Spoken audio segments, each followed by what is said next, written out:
Uy, malapit na ang Pasko. Merry Christmas sa inyong lahat.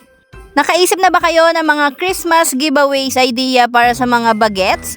Pwes kung hindi pa, meron akong Christmas giveaways ideas para sa iyo. So tara at samahan nyo kaming mag-ina na gumawa nitong Christmas gifts ideas na pwede nyong gayahin at tiyak magugustuhan ng mga bagets. So ito yung candies na nasa lagayan. So una nga ay namili ako ng mga candies, iba't ibang klase. At ito nga ay ilalagay natin sa plastic na baso. So katulong ko dito ang aking anak. At tuwang-tuwa na nagbubukas ng mga candies. So yung anak ko ay sinasama ko sa mga gantong activities na gawain namin dalawa. Dahil gusto ko ay natututo rin siya ng mga magagandang bagay na makakapagpasaya sa kapwa or na makakatulong sa kapwa. Para naman kalakihan niya ito, para lumaki siyang may mabuting puso para sa lahat. So yung candies ang naisip kong ipamigay sa mga bata, giveaways para sa Pasko, or pwede rin itong gawin para pamigay sa mga okasyon gaya ng Christmas parties, New Year's, at iba pa. So simpleng-simple ang ating gagawin. So bibili nga lang tayo ng mga candies at itong baso. So ang gamit ko ditong baso ay 12 ounce. Ito yung mga ginagamit sa pang milk tea.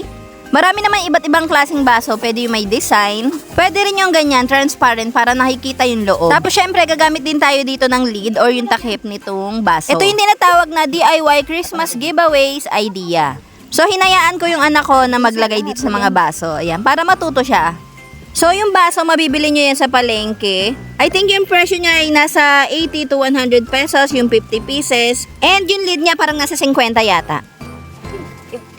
Enjoy nga yung anak ko sa paglalagay. Kasi sino ba naman ang hindi mawiwili na nag-e-enjoy ka na, mamaya pagkatapos may candy ka pa.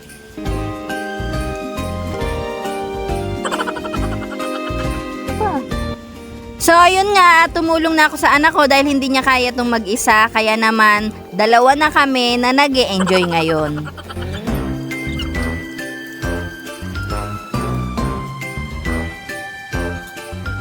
So yun nga, natapos na kami maglagay nito mga candies.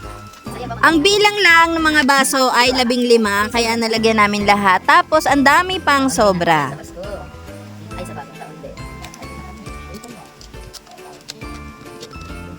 So natapos na nga kami at ito na nga yung final result ng aming paglalagay ng candies dito sa baso na plastic. At syempre nga may takip to kaya hindi siya malalaglag. At ang maganda dito, kitang-kita yung loob na tiyak na ma-excite at mag-e-enjoy ang mga bata.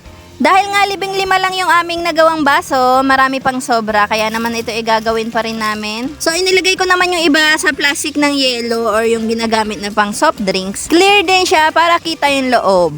So ito na nga lahat yung final results na ginawa namin. Sana kagaya namin ay nag-enjoy rin kayo sa panonood ng aming video. At sana nakapagbigay kami ng magandang giveaways ideas sa inyo para sa mga bagets na tiyak na makapagpapasaya sa mga ito. Merry Christmas and Happy New Year po sa inyong lahat. Ayun lamang po, don't forget to follow and subscribe. Bye bye!